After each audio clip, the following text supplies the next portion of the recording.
Good evening all of you दोस्तों। आज हम बहुत ही महत्वपूर्ण टॉपिक लाए हैं। काफ़ी लोगों का डिमांड था।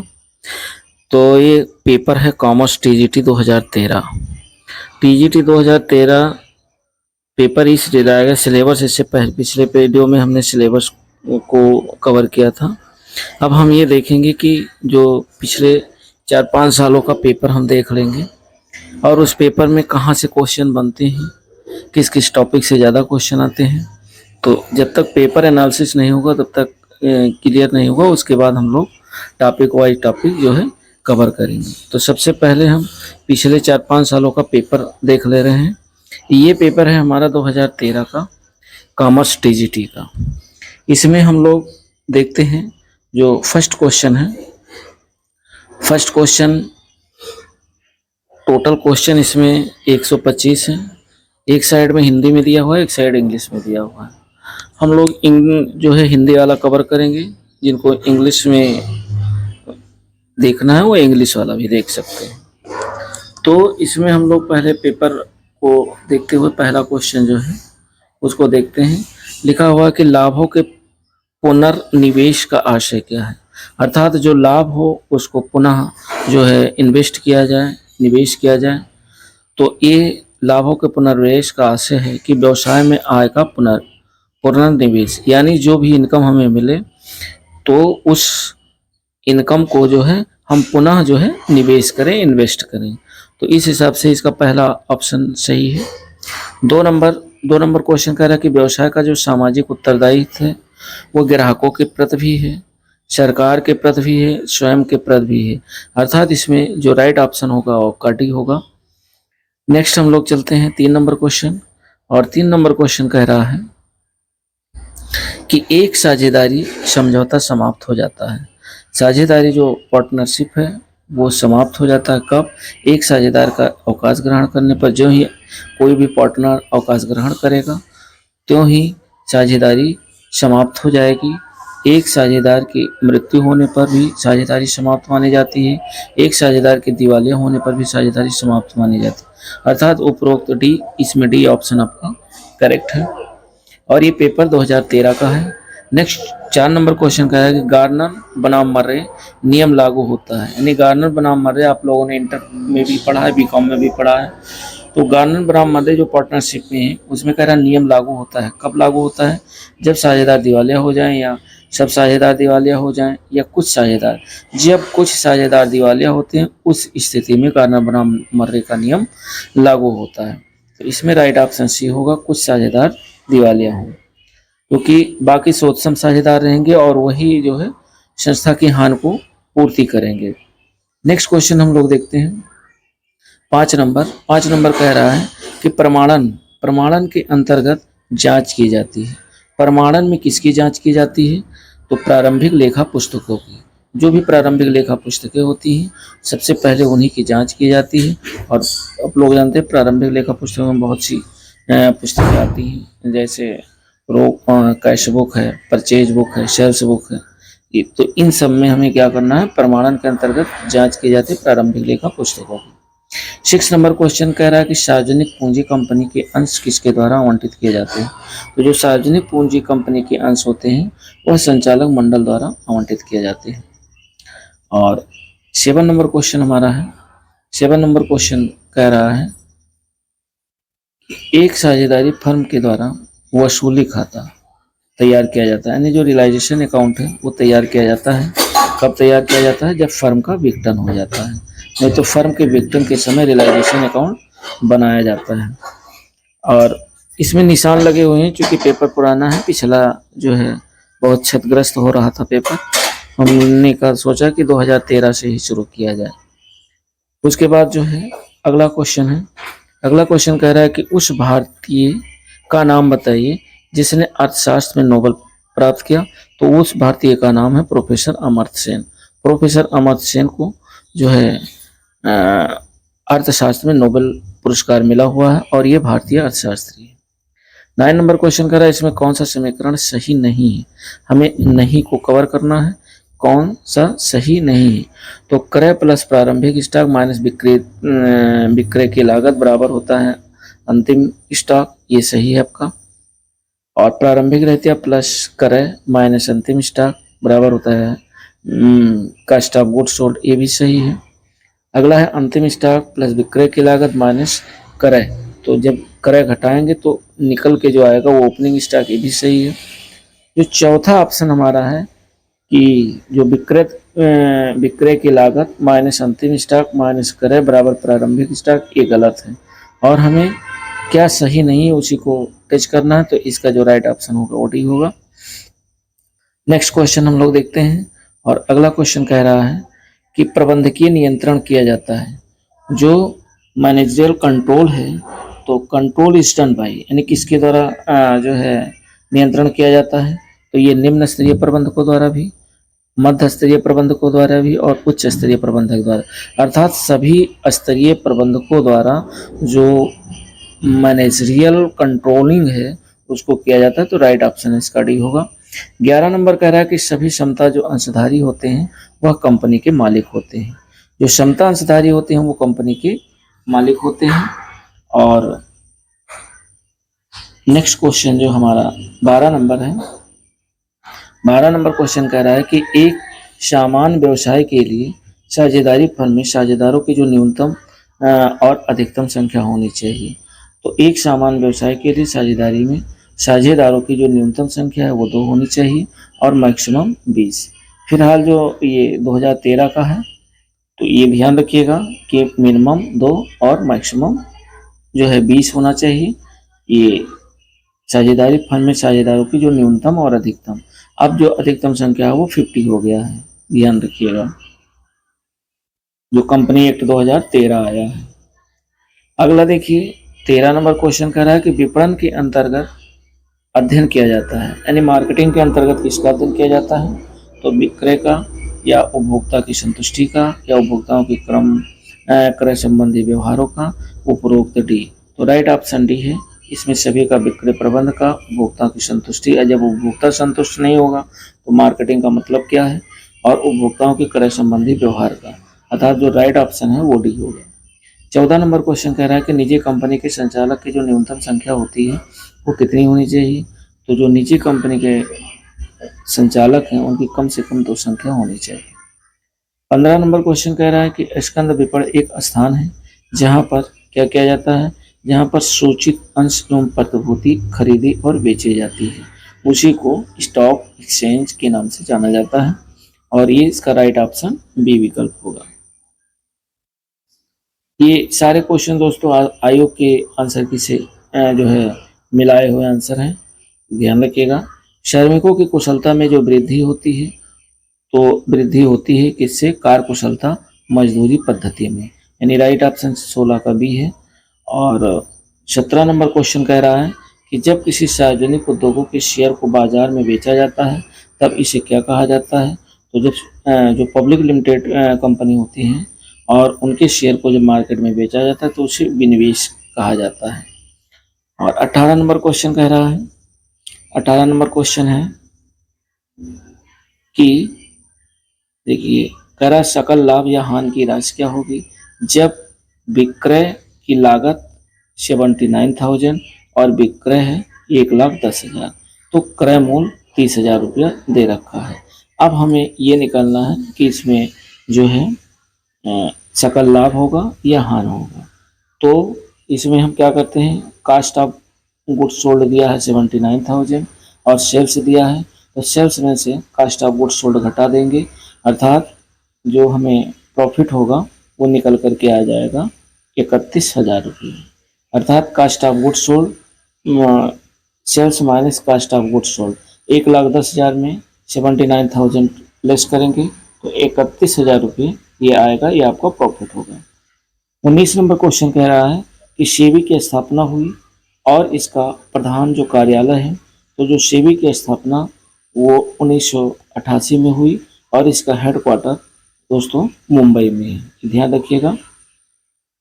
सेबी की स्थापना 1988 में और जो इसको दर्जा जो मिला था वो मिला था 1992 में, तो ये भी ध्यान रखिएगा। तो 1988 इसका हेडक्वार्टर मुंबई में।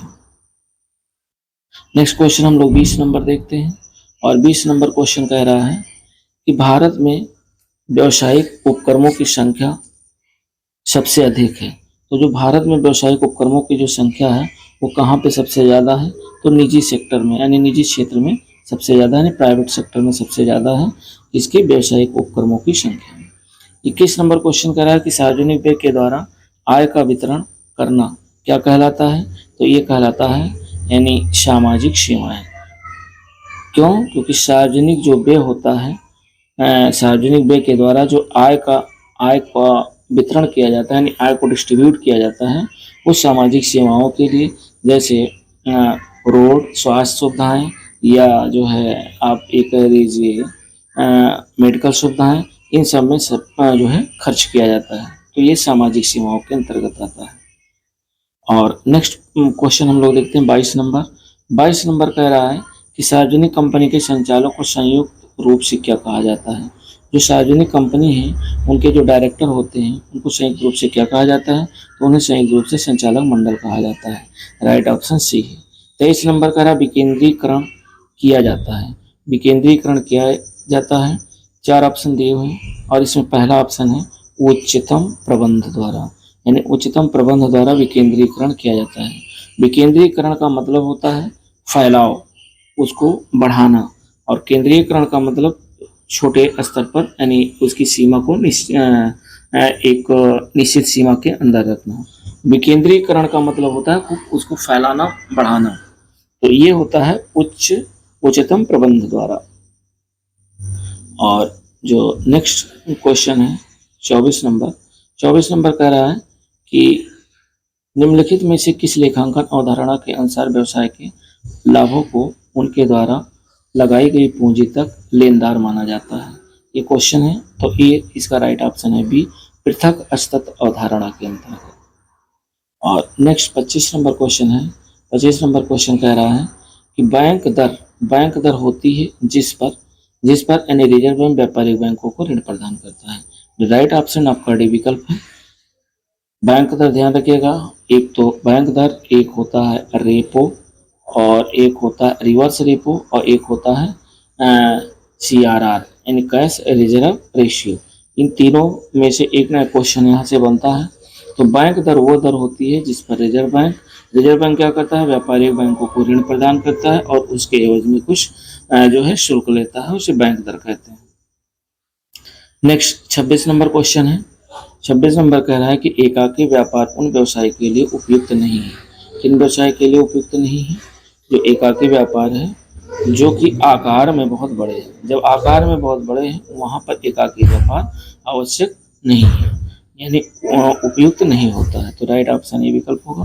27 नंबर क्वेश्चन कह रहा है कि निम्नलिखित में से कौन सा बैंक भारत का केंद्रीय बैंक है। सबको पता है reserve bank of India Bharat का केंद्रीय बैंक है। राइट ऑप्शन भी। इसकी स्थापना दोस्तों 1935 में हुई थी, ये भी ध्यान रखिएगा। और इसका जो कार्य होता है वो नोट निर्गमन का कार्य और शाख नियंत्रण यानी मॉनेटरी पॉलिसी का कार्य ये रिजर्व बैंक ऑफ इंडिया के द्वारा ही किया जाता है।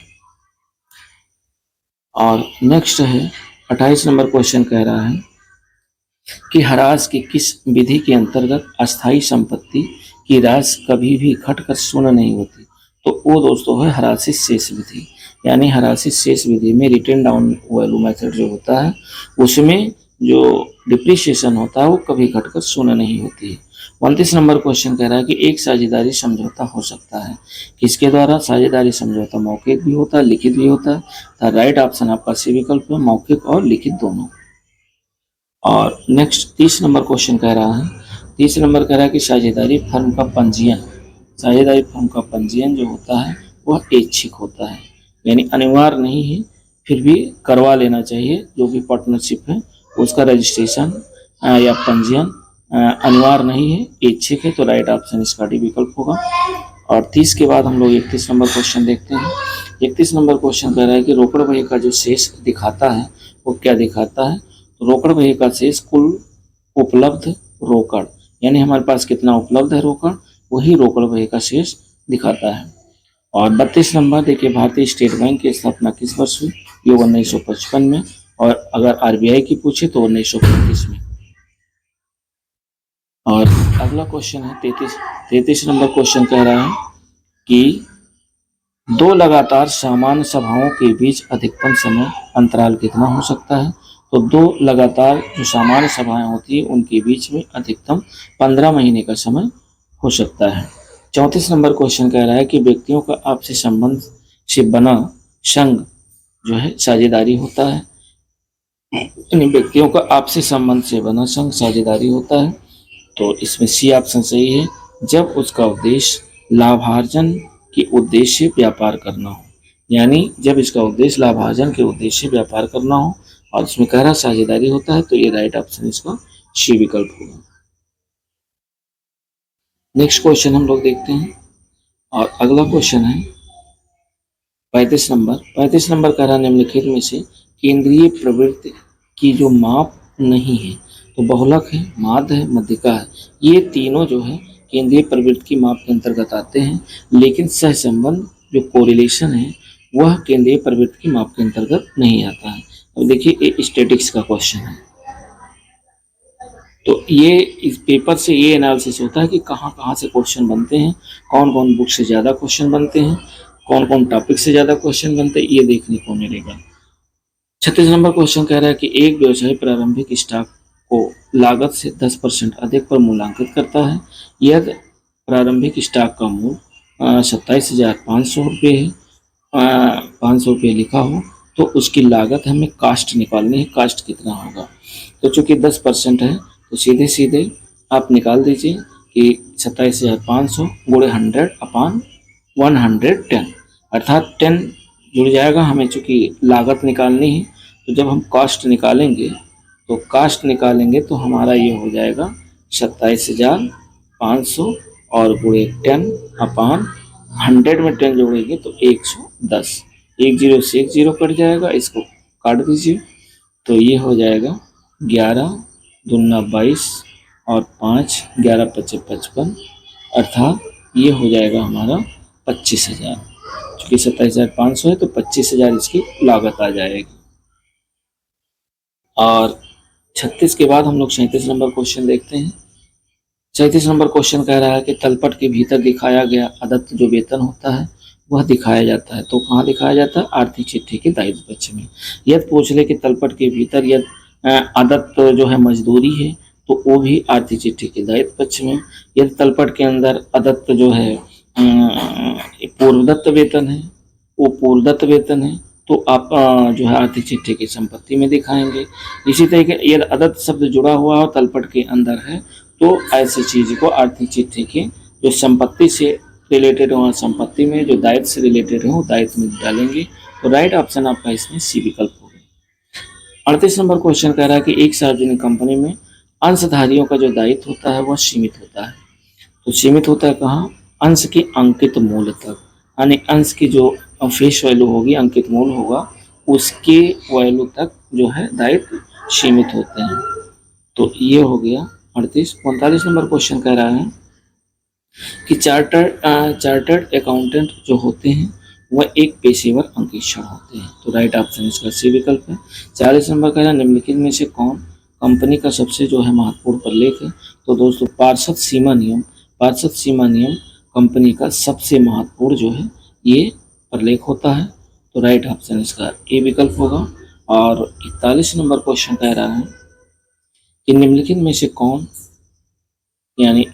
से कौन मुद्रा के मूल निर्धारण का जो है सिद्धांत है। तो जो मूल मुद्रा का जो परिणाम सिद्धांत है, यह मुद्रा का परिणाम सिद्धांत ये मुद्रा के मूल निर्धारण का सिद्धांत है। तो राइट ऑप्शन 41 का सी। 42 नंबर करा बुरी मुद्रा अच्छी मुद्रा को चलन से बाहर कर देती है। यह कथन किसका है, यह कथन दोस्तों ग्रेशम का है। वेरी वेरी इंपॉर्टेंट, कई बार क्वेश्चन पूछा गया है। और 43 नंबर क्वेश्चन कह रहा है निम्न में से रिजर्व बैंक की स्थापना कब हुई। तो देख लीजिए क्वेश्चन फिर आ गया 1935 में। राइट ऑप्शन ए विकल्प है।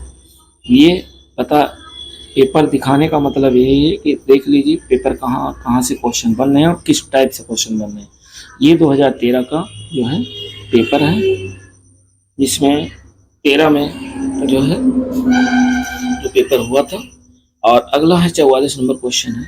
44 नंबर क्वेश्चन कह रहा है कि एक व्यय जो पूंजीगत व्यय कहा जाता है, यानी एक ऐसा व्यय जो पूंजीगत व्यय कहा जाता है, जबकि वह व्यय भावी लाभों के लिए किया जाता है। जब आप भविष्य के लाभों के लिए अगर वो व्यय करेंगे तो वह पूंजीगत व्यय माना जाएगा। राइट ऑप्शन सी विकल्प है। 45 नंबर कह रहा है कि कार्यालय के लैपटॉप पर घरेलू उपयोग जो है करना है, तो कार्यालय के लैपटॉप का यदि घर पे यूज कर रहे हैं या घरेलू उपयोग कर रहे हैं तो वो संपत्ति का गबन माना जाएगा और 45 का राइट ऑप्शन सी होगा। 46 नंबर क्वेश्चन कह रहा है कि जब दाम बढ़ता है तो कुछ चीज़ों की मांग भी बढ़ जाती है, सही है। और इस घटना को क्या कहते हैं, तो इसे कहते हैं दोस्तों गिफिन का विरोधमत, अर्थात गिफिन का विरोधाभास जो होता है। जब किसी चीज़ की दाम बढ़ता है तो उन चीज़ों का डिमांड ज़्यादा बढ़ जाती है, ये है गिफिन का विरोधाभास या विरोधमत। राइट ऑप्शन जो है बी विकल्प होगा। 47 नंबर क्वेश्चन कह रहा है कि कौन सा लक्षण उद्यमी में होना चाहिए, तो उद्यमी में नवाचार होना चाहिए, पहल करना होना चाहिए, जोखिम वहन करने की क्षमता होनी चाहिए, अर्थात राइट ऑप्शन आपका डी विकल्प होगा। 48 नंबर क्वेश्चन कह रहा है एक प्राइवेट लिमिटेड कंपनी निर्गमित कर सकती है क्या, अंश प्रमाण पत्र जो है प्राइवेट कंपनी भी इश्यू कर सकती है, तो राइट ऑप्शन 48 का बी होगा। 49 नंबर क्वेश्चन देखिए ख्यात, वेरी वेरी इंपॉर्टेंट। ख्यात क्या है, ख्यात एक अदृश्य संपत्ति है जो कि दिखाई नहीं देती, महसूस की जाती है। 50 नंबर क्वेश्चन कह रहा है कि एक एकाकी व्यवसायी का जो दायित्व होता है वो क्या होता है, तो जो एकाकी व्यवसाय होता है उसका दायित्व असीमित होता है। ध्यान रखिएगा, साझेदारी का जो भी जो है व्यक्तिगत जो दायित्व है वो असीमित होता है। तो एकाकी व्यापारी जो होता है, असीमित का मतलब ये होता है कि वही सारा जोखिम वहन करता है, वही सारी व्यवस्थाएं करता है, इसलिए जो उसका दायित्व लायबिलिटीज है वो जो है असीमित होता है। 51 नंबर क्वेश्चन कह रहा है कि खातों का जो संबंध है आय व्यय लाभ और हानि से है, उसे कहते हैं, क्या कहते हैं, ऐसे खाते को नाम मात्र खाता कहा जाता है। तो आय व्यय लाभ या हानि से संबंधित है, और जो खाता जो है वस्तुओं या संपत्तियों से रिलेटेड होते हैं ऐसे खाते को वास्तविक खाता कहते हैं, और जो व्यक्तिगत पर्सनल अकाउंट से संबंधित उन्हें व्यक्तिगत खाता कहते हैं। तो 51 का राइट ऑप्शन बी होगा।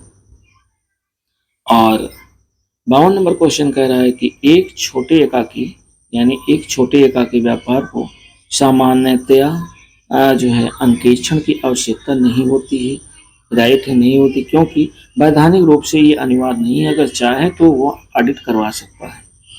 और 53 नंबर क्वेश्चन कह रहा है कि यदि क्षमता अंशों को जब्त किया जाए तो पूंजी खाते की जो जब क्षमता अंशों को जब्त किया जाता है तो पूंजी खाते को डेबिट किया जाता है कहाँ पे, तो अंशों के याचित राशि, यानी जितना अंशों पर जो कॉल्ड अप किया गया है, जो है मांगा गया है, तो मांगी हुई पूंजी से डेबिट किया जाएगा। तो राइट ऑप्शन 53 नंबर का सी विकल्प होगा।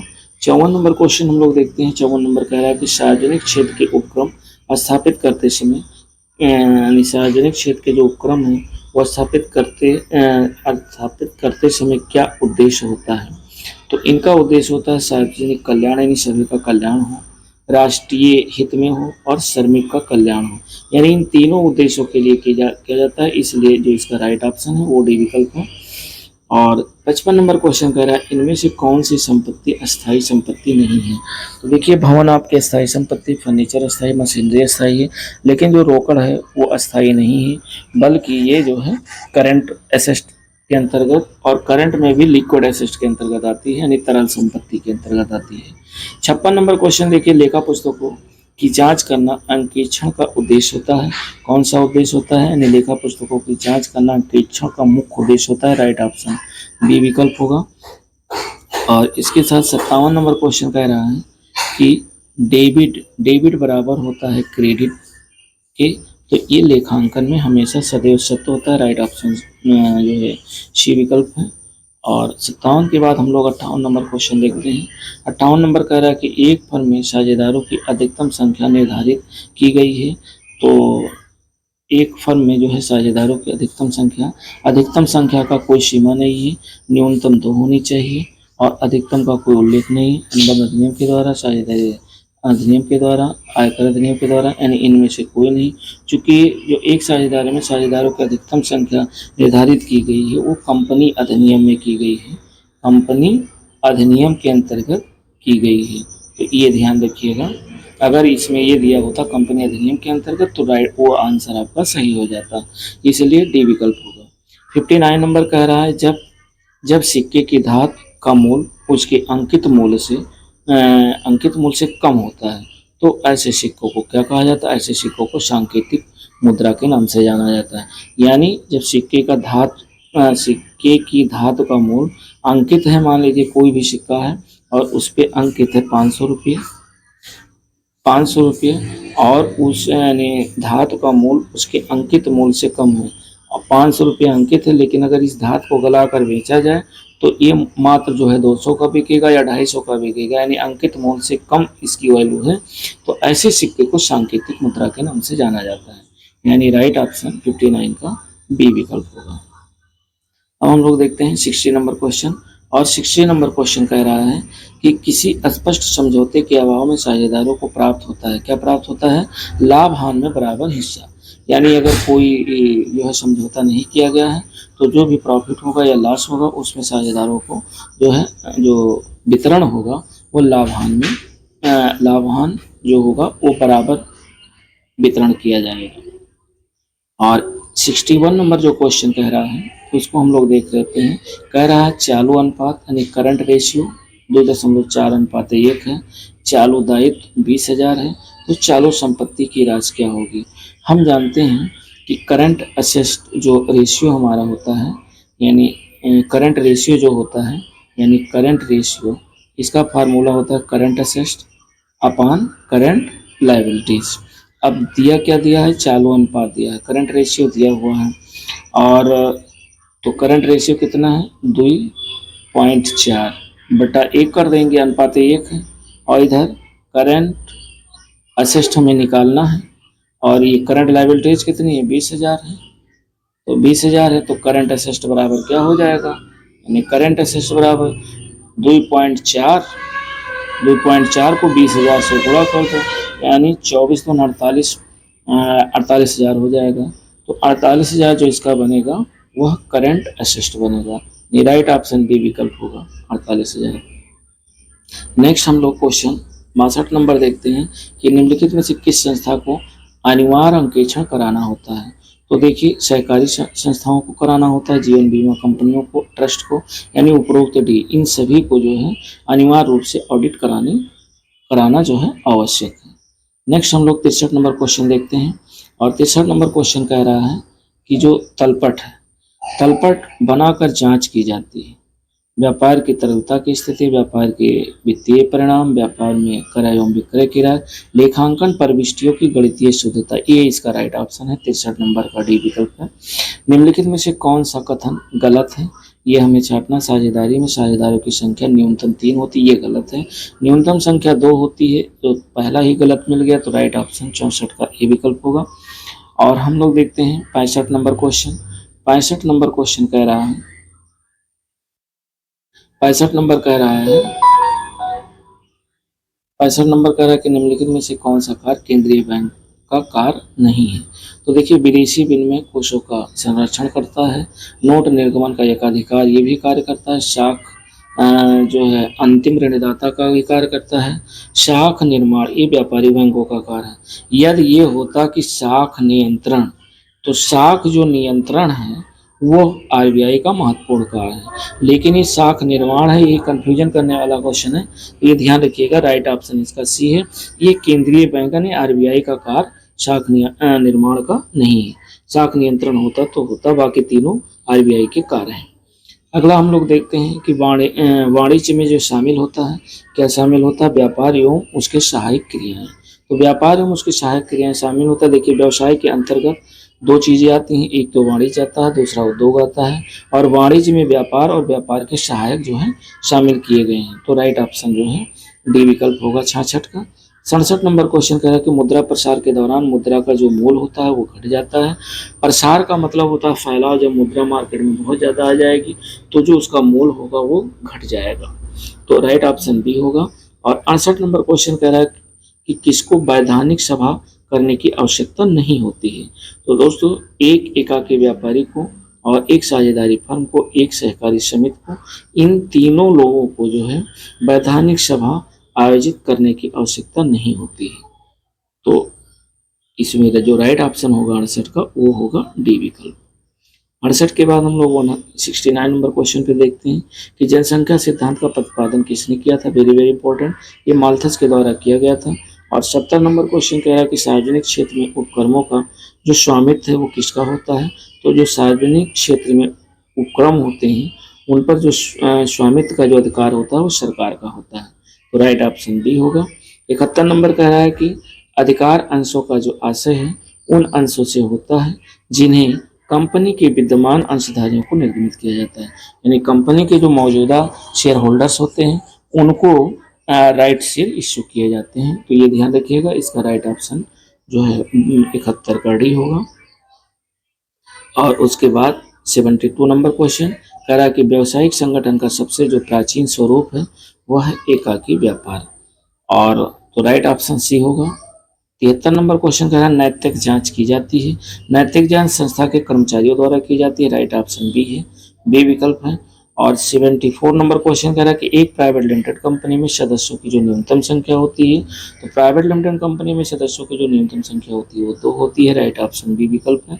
और एक चीज़ और, चूंकि ये पेपर है, हम सोच रहे हैं कि पिछले जो LT ग्रेड पेपर हुआ है या TGT PGT अब तक जो भी हुआ है 7-8 पेपर आप लोग देख लीजिए। उसके बाद एक तरफ से टॉपिक वाइज शुरू करते हैं। हर टॉपिक पे कम से कम 300-400 क्वेश्चन जो है ऑब्जेक्टिव हम देते हैं, ताकि आपका वो टॉपिक आप पढ़ के और उन क्वेश्चनों को रिवाइज कर लें। तो ये हो गया नैतिक जांच संस्था के कर्मचारी। 74 नंबर क्वेश्चन देखते हैं। कह रहा एक प्राइवेट लिमिटेड कंपनी में सदस्यों की जो न्यूनतम संख्या होती है वह 2 होती है। और 75 नंबर कह रहा है कि एक संयुक्त पूंजी कंपनी के लिए जो पंजीयन है, तो संयुक्त पूंजी कंपनी के लिए पंजीयन अनिवार्य होता है। तो राइट ऑप्शन 75 का ए विकल्प होगा। और 76 नंबर क्वेश्चन, चूंकि प्रश्न 125 है, 76 नंबर कह रहा है कि एक गैर व्यापारिक संस्था के लिए अंतिम खातों में क्या नहीं बनाया जाता है। तो अंतिम खातों में व्यापार खाता नहीं बनाया जाता है। बाकी गैर व्यापारिक संस्थाओं में प्राप्ति भुगतान खाता और आय व्यय खाता, आर्थिक चिट्ठा, ये तीनों बनाए जाते हैं, लेकिन व्यापार खाता नहीं बनाया जाता है। 77 नंबर क्वेश्चन कह रहा है कि निम्नलिखित में से कौन सा व्यापारिक सौदा नहीं है। तो देखिए, व्यापार के लिए 1 लाख रुपए का फर्नीचर क्रय किया गया, ये व्यापारिक सौदा है। और अपने पुत्र की फीस 20,000 रुपये अपने व्यक्तिगत खाते से भुगतान की, ये व्यापारिक सौदा नहीं है। तो राइट ऑप्शन हमारा बी विकल्प होगा 77 का। और 78 नंबर क्वेश्चन पे हम लोग देखते हैं। 78 नंबर क्वेश्चन कह रहा है कि निम्नलिखित में से कौन सा कार्य मुद्रा का नहीं है।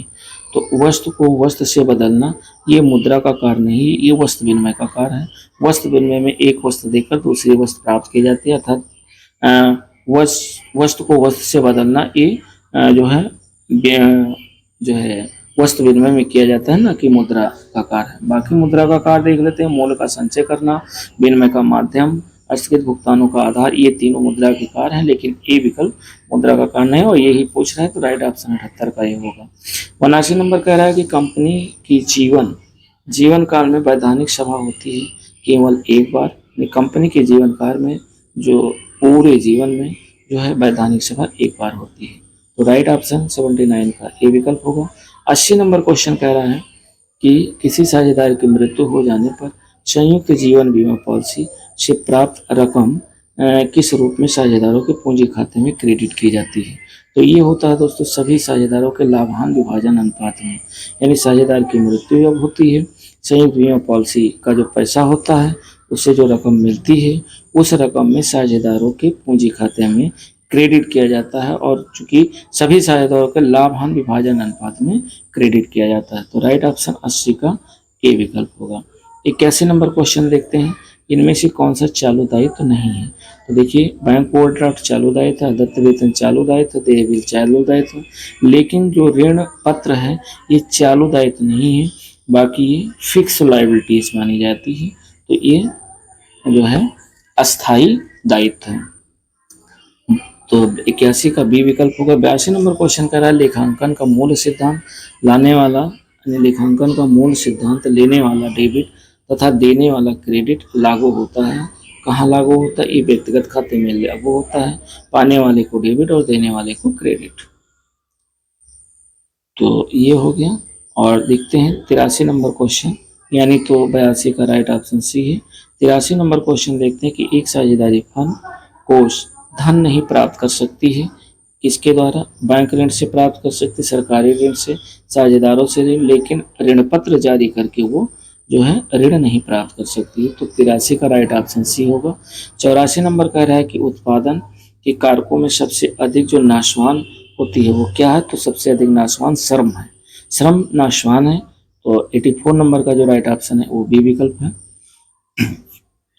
85 नंबर क्वेश्चन कह रहा है कि ए बी साझेदार हैं, एक की एक दुर्घटना में मृत्यु हो जाती है तो क्या होगा? फर्म खत्म हो जाएगी? नहीं।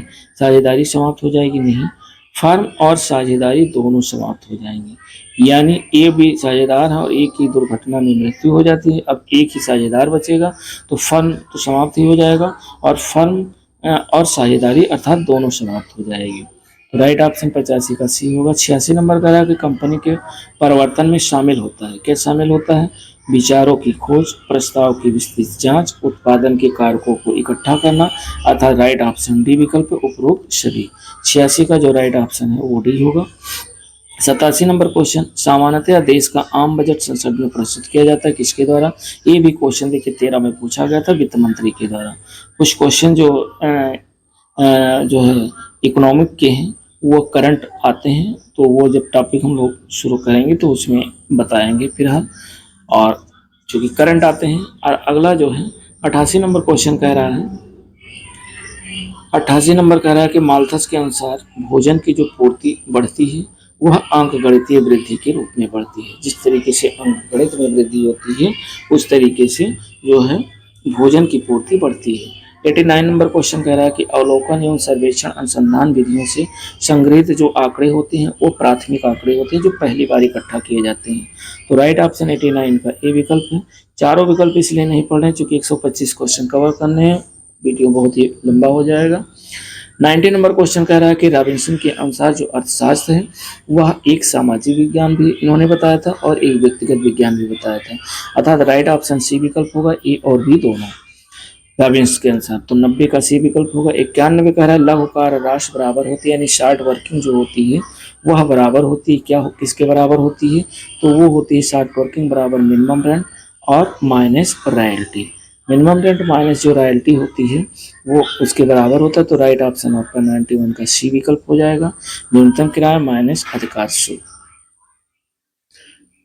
और 92 नंबर क्वेश्चन कह रहा है कि सांख्यिकी जो पत्रिका होती है से प्राप्त जो आंकड़े होते हैं वो द्वितीय आंकड़े होते हैं, क्योंकि एक बार इकट्ठा किए जाते हैं वो प्राथमिक होते हैं और जब वो प्रकाशित हो जाते हैं तो वो द्वितीय आंकड़े कहलाते हैं। तो इसलिए राइट ऑप्शन 92 का बी विकल्प होगा। 93 नंबर क्वेश्चन कह रहा है कि कौन सा कार्य अंकेक्षण का नहीं है?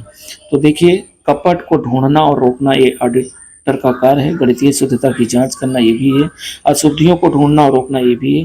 लेकिन जो बी विकल्प है कि लेखा पुस्तकों को लिखने का कार्य ऑडिटर का नहीं होता है, वो चूंकि वो ऑडिट करता है वो लिखता नहीं है। तो 93 का जो राइट ऑप्शन होगा वो बी विकल्प होगा। 94 नंबर क्वेश्चन हम लोग देखते हैं और कह रहा है कि भारतीय साझेदारी अधिनियम पारित हुआ, कब पारित हुआ? 1932 में। इंपॉर्टेंट क्वेश्चन है, कई बार पूछा गया है। तो भारतीय साझेदारी अधिनियम पारित हुआ 1932 में। 95 में रेखा एवं कर्मचारी संगठन सबसे अधिक उपयुक्त होता है, कहाँ पे? बड़े आकार के उपक्रमों के लिए रेखा एवं कर्मचारी संगठन, वेरी वेरी इंपॉर्टेंट। और ये तो आप पेपर देख रहे हैं 2013 का टीजीटी कॉमर्स। आगे देखिए 96 नंबर कह रहा है कि एक सार्वजनिक कंपनी अपना व्यवसाय प्रारंभ करती है, कहाँ? व्यवसाय प्रारंभ करने का जब प्रमाण पत्र प्राप्त करने के बाद, यानी जो सार्वजनिक कंपनी है वो जब तक अपना व्यवसाय प्रारंभ करने का प्रमाण पत्र प्राप्त नहीं कर लेती है तब तक व्यवसाय को प्रारंभ नहीं करती है। और 97 नंबर क्वेश्चन कह रहा है कि निम्नलिखित में से कौन सा कार्य केंद्रीय बैंक के हैं? तो देखो पत्र यानी नोट, मुद्रा को जारी करना ये कार्य है, साख का नियंत्रण करना ये भी है, व्यापारिक बैंकों पर नियंत्रण लगाना ये भी, यानी उपरोक्त सभी कार्य जो है ये केंद्रीय बैंक के कार्य हैं। 98 नंबर क्वेश्चन कह रहा है कि विषय जो सरकार के आय व्यय से संबंधित होता है वो क्या कहलाता है? वो राजस्व कहलाता है, उसको राजस्व के नाम से जानते हैं। तो इसका जो राइट ऑप्शन है वह राजस्व है, सी, अर्थात पब्लिक फाइनेंस। 99 नंबर क्वेश्चन कह रहा है कि बैंक दर निर्धारित करती है। बैंक दर को कौन निर्धारित करती है? तो रिजर्व बैंक ऑफ इंडिया के द्वारा बैंक दर निर्धारित होता है, अर्थात 99 का जो राइट ऑप्शन होगा वो ये विकल्प होगा। 100 नंबर क्वेश्चन कह रहा है 4 और 9 का जो गुणोत्तर माध्य है वो कितना होगा? तो देखिए गुणोत्तर माध्य जो जीएम हम निकालते हैं वो जब दो संख्याएं हैं तो दोनों का गुणा करके वर्गमूल निकाल दीजिए, अर्थात 4 गुणे 9, 4 9 कितना हुआ 36, और 36 का वर्गमूल कितना हुआ 6। तो इसका जो राइट ऑप्शन होगा वो 6 होगा, अर्थात 100 का राइट ऑप्शन सी विकल्प होगा 6। सूची फर्स्ट को सूची सेकंड के साथ सुमेलित करना। सूची फर्स्ट दिया हुआ है और सूची सेकंड दिया हुआ है, इसको हम लोगों को मिलाना है। तो अब हम लोग देखते हैं कि देखिए साझेदार का ऋण, साझेदार की मृत्यु, व्यवसाय की हानि और पुनर्मूल्यांकन खाता। ये अब हमें पता लगाना है कि साझेदार का जो ऋण होता है, यानी साझेदार के ऋण पर कितने % ब्याज दिया जाता है? 6% की दर से ब्याज दिया जाता है। तो पहले का दूसरा सही है। और साझेदारी की जो मृत्यु पर संयुक्त जीवन बीमा पॉलिसी ली जाती है, ये भी ध्यान रखिए। तो क्यू का तीसरे से हो जाएगा। और व्यवसाय की जो हानि है लाभ हानि खाते में ले जाया जाता है, और पुनर्मूल्यांकन खाता ये लाभ हानि समायोजन खाते से संबंधित है। अर्थात जो हमारा आंसर निकल करके आएगा वह 2 3 1 4, 2 3 1 4, अर्थात ए विकल्प में आपका होगा 2 3 1 4, 2 3 1 4। और 102 नंबर क्वेश्चन कह रहा है राष्ट्रीय आय की गणना करने की जो विधि होती है वह कौन सी विधि है? तो उत्पादन गणना विधि द्वारा भी राष्ट्रीय आय की गणना कर सकते हैं, आय गणना विधि के माध्यम से राष्ट्रीय आय की गणना कर सकते हैं, और व्यय गणना विधि के माध्यम से भी कर सकते हैं, अर्थात उपरोक्त सभी। तो राइट ऑप्शन आपका डी है, यानी उत्पादन गणना विधि, आय गणना विधि और आय गणना व्यय गणना विधि, ये तीनों विधियों से राष्ट्रीय आय की गणना की जा सकती है। तो 102 के बाद हम लोग देखते हैं 103 नंबर क्वेश्चन कह रहा है अभिगोपन जो कमीशन होता है में किस आधार पर देय होता है? तो अभिगोपन कमीशन अंशों की निर्गमन मूल्य पर दिया जाता है। अभिगोपन कमीशन, ये ध्यान रखिएगा, अभिगोपन कमीशन अंशों के निर्गमन मूल्य पर दिया जाता है। 104 नंबर क्वेश्चन हमारा कह रहा है कि निम्नलिखित में से कौन सा कथन सही नहीं है? ये छांटना, ये ध्यान रखना कि नहीं पूछ रहा है, हाँ पूछ रहा है। नियंत्रण एक सतत प्रक्रिया है, नियंत्रण एक प्रबंधकीय कार्य है, नियंत्रण सदैव बीते हुए कार्यों से ही संबंध रखता है। तो ये गलत है, कह रहा सही नहीं है, यही सी वाला सही नहीं है, क्योंकि नियंत्रण एक सतत प्रक्रिया सही है, नियंत्रण एक प्रबंधकीय कार्य है ये भी सही है, और नियंत्रण सभी स्तरों पर लागू होता है ये भी सही है। जो सी विकल्प है ये नियंत्रण चूंकि सदैव बीते हुए कार्यों से में ही संबंध रखता है, ये गलत है और गलत ही हमें छांटना, इसलिए राइट ऑप्शन सी होगा। 105 नंबर कह रहा है कि ह्रास लगाया जाता है। ह्रास कहाँ लगाया जाता है? अस्थायी संपत्तियों पर लगाया जाता है, न कि चालू पर, न कि अदृश्य पर और न कि दृश्य पर। ये ध्यान रखिएगा, अस्थायी संपत्ति पर ही ह्रास लगता है। राइट ऑप्शन 105 का होगा बी विकल्प। 106 नंबर क्वेश्चन हम लोग देखते हैं और 106 कह रहा शब्द सांख्यिकी का प्रयोग, यानी जो सांख्यिकी है, सांख्यिकी का प्रयोग इस प्रकार किया जाता है, एक वचन के रूप में भी, बहुवचन के रूप में भी, एक वचन और बहुवचन दोनों रूपों में सांख्यिकी का प्रयोग किया जाता है। 107 नंबर क्वेश्चन कह रहा है कि वस्तु विनिमय का मतलब होता है माल को माल से बदलना, यानी राइट ऑप्शन सी विकल्प है। 107 का सी ऑप्शन सही है। और नेक्स्ट हम लोग 108 नंबर क्वेश्चन देखते हैं कि नई मशीन लगाने के लिए दी गई जो मजदूरी होती है वो मजदूरी खाते में डेबिट की गई है, ये अशुद्धि कौन सी है? तो ये दोस्तों सैद्धांतिक अशुद्धि अर्थात ये सिद्धांत की अशुद्धि है, तो राइट ऑप्शन इसका बी होगा। मुद्रा का जो सहायक कार्य है वो कौन सा पूछ रहा है? तो देखो विनिमय का माध्यम ये मुख्य कार्य है, मूल का मापक ये दोनों जो है मुद्रा के मुख्य कार्य हैं। और चूंकि पूछ रहा है सहायक, तो स्थगित भुगतानों का जो आधार है यह मुद्रा के सहायक कार्य है, तब राइट ऑप्शन सी विकल्प होगा। 110 नंबर जो क्वेश्चन है, 110 नंबर क्वेश्चन कह रहा है कि भारत में 1 रुपये का नोट छापने का जो दायित्व होता है वह दोस्तों भारत सरकार के वित्त मंत्रालय द्वारा जारी किया जाता है, तो राइट ऑप्शन डी विकल्प होगा 110 का। और हम लोग देखते हैं 111 नंबर क्वेश्चन। 111 नंबर क्वेश्चन कह रहा है कि एक कंपनी की समापन पर निम्नलिखित में से किसका भुगतान सबसे अंत में किया जाता है? तो सबसे अंत में समता अंशधारियों का पेमेंट होता है, ध्यान रखिएगा। जो है एक कंपनी के जब कंपनी का समापन होता है तो सबसे अंत में समता अंशधारी जो होते हैं उनका भुगतान किया जाता है। और अगला पॉइंट 112 नंबर क्वेश्चन कह रहा है कि गहन जांच के अंतर्गत यानी सभी लेखा पुस्तकों की जांच की जाती है, गलत। सभी ने विशिष्ट लेखा पुस्तकों की जांच की जाती है, राइट ऑप्शन आपका बी होगा। और 112 का 113 नंबर कह रहा है उनसे कौन एक व्यावसायिक क्रिया नहीं है। तो एक व्यक्ति अपना पुराना टीवी बेचकर 500 रुपया लाभ कमाता है, यह व्यावसायिक क्रिया नहीं है। चूंकि देखिए अगला भी कह रहा है एक बीमा कंपनी की जो क्रिया है व्यावसायिक है, एक प्रोविजनल स्टोर किराना भंडार चलाना ये भी व्यावसायिक क्रिया है, एक होटल में खाना पकाना एवं बेचना ये भी व्यावसायिक क्रिया है। व्यावसायिक क्रिया का मतलब जिससे आय अर्जन हो और क्रय विक्रय हो। तो 113 का राइट ऑप्शन ये होगा। 114 नंबर देखते हैं। 114 नंबर कह रहा है एक्स वाई के अपप्रेरण सिद्धांत का प्रतिपादन किसने किया था। ये किया था मैकग्रेगर ने। तो ये ध्यान रखिएगा, बहुत ही इंपॉर्टेंट है, हर बार किसी ना किसी एग्जाम में ये पूछ ही लेता है, चाहे टीजीटी या पीजीटी में। अगला 115 नंबर क्वेश्चन कह रहा है कि मुद्रा प्रसार किसके कारण होता है। तो मुद्रा प्रसार जब अत्यधिक मुद्रा का निर्गमन हो जाता है तब प्रसार होता है, उत्पादन में कमी आ जाती है या घाटे का बजट पारित किया जाता है तब। यानी इन तीनों ही स्थितियों में जो है मुद्रा प्रसार मुद्रा प्रसार होता है। तो राइट ऑप्शन आपका डी विकल्प होगा, अर्थात उपरोक्त सभी। और 116 नंबर कह रहा है कि सांख्यिकी मार्ग जो चरम पदों से प्रभावित नहीं होता है। तो कौन सा ऐसा है जो सांख्यिकी मार्ग जो प्रभावित नहीं होता, वो है मध्यिका। राइट ऑप्शन 116 का ए विकल्प होगा, मध्यिका। 117 नंबर देखते हैं कि लागत जो कि उत्पादन की मात्रा में परिवर्तन से प्रभावित नहीं होता है, वो दोस्तों है अस्थायी लागत। अस्थायी लागत जो है वह की मात्रा अस्थायी लागत उत्पादन की मात्रा में परिवर्तन से प्रभावित नहीं होता है। तो वो होता है फिक्स, हमेशा फिक्स रहेगा, फिक्स कास्ट।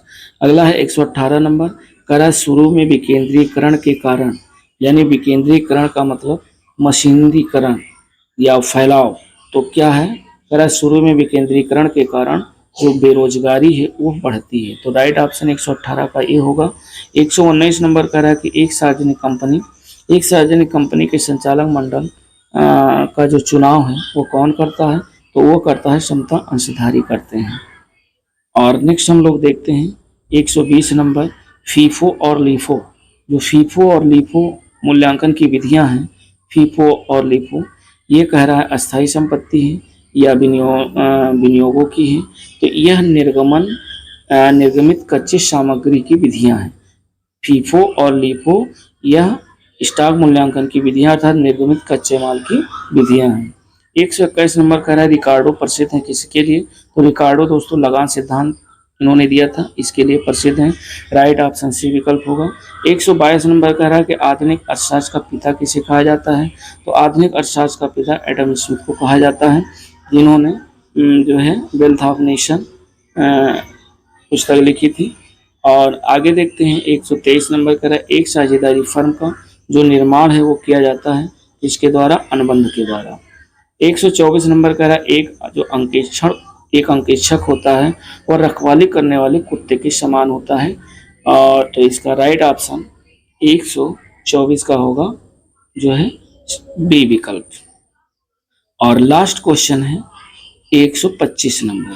क्योंकि 125 क्वेश्चन पूछे जाते हैं टीजीटी में, और पहले 13 में तो इंटरव्यू हो रहा था और तब ये क्वेश्चन 3.4 अंक का एक क्वेश्चन हुआ करता था।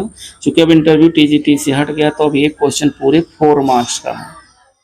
तो 125 टोटल पूर्णांक जो है आपका 500 नंबर का है।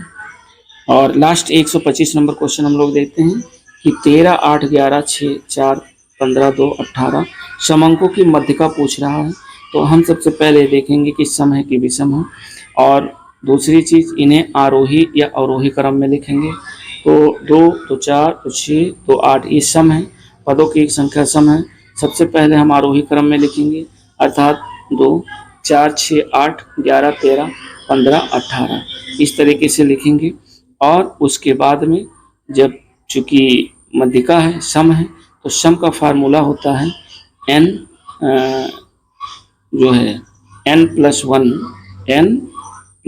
n/2, अर्थात जो इसको हम अगर हल करते हैं तो सबसे पहले n/2 प्लस n+1/2 तो n हमारा टोटल पद कितने हैं 8, तो ये हो जाएगा 8/2 और ये 8 प्लस 1/2 पूरे के बटे 2, यानी चौथा पद और पांचवा पद बटे 2। तो अब चौथा पद देखेंगे 1 2 3 4, चौथा पद 8 है और पांचवा पद 11 है बटे 2। 11 8 कितना हुआ 19, 19/2, 19 का आधा कितना हुआ 9 दूनी 18 अर्थात 9.5। तो राइट ऑप्शन इसका डी विकल्प होगा 9.5, यानी ये मध्य का 125 क्वेश्चन है। तो दोस्तों वीडियो कैसी लगी, वीडियो अच्छी लगी तो लाइक शेयर और सब्सक्राइब जरूर करें, और कोई भी क्वेरी हो तो आप कमेंट के माध्यम से हमें बता सकते हैं। रिप्लाई जो है तुरंत मिलेगी आपको। और हम सोच रहे हैं कि जैसे टीजीटी के जो भी पेपर हुए हैं पिछले 10 सालों में, पीजीटी के जो हुए हैं और एलटी ग्रेड में तो एक ही बार भी पेपर हुआ है 2018 का, उसको कंप्लीट पहले देख लीजिए, एनालिसिस कर लीजिए कहाँ से क्वेश्चन ज़्यादा बन रहे हैं और कहाँ से क्वेश्चन ज़्यादा पूछ रहे हैं किस किस टॉपिक से। फिर उसके बाद हम लोग एक तरफ से टॉपिक शुरू करेंगे और हर टॉपिक पे कोशिश ये करेंगे कि ज़्यादा से ज़्यादा एमसीक्यू, लगभग मैं मान करके चलिए 200 से 250 300 तक एक एक टॉपिक पे आपके ऑब्जेक्टिव क्वेश्चन हो जाए, जिससे कि कोई भी टॉपिक छूटे ना। और दोस्तों वीडियो को इम्पोर्टेंट है, जो लोग टीजीटी या पीजीटी की तैयारी कर रहे हैं तो टीजीटी के लिए भी और पीजीटी के लिए, दोनों के लिए लगभग में, चूँकि पीजीटी में सिलेबस थोड़ा बढ़ जाता है, थोड़ा टिपिकल क्वेश्चन आते हैं। और ये दोस्तों 2013 का पेपर है। मिलते हैं नेक्स्ट वीडियो के साथ, तब तक के लिए नमस्कार।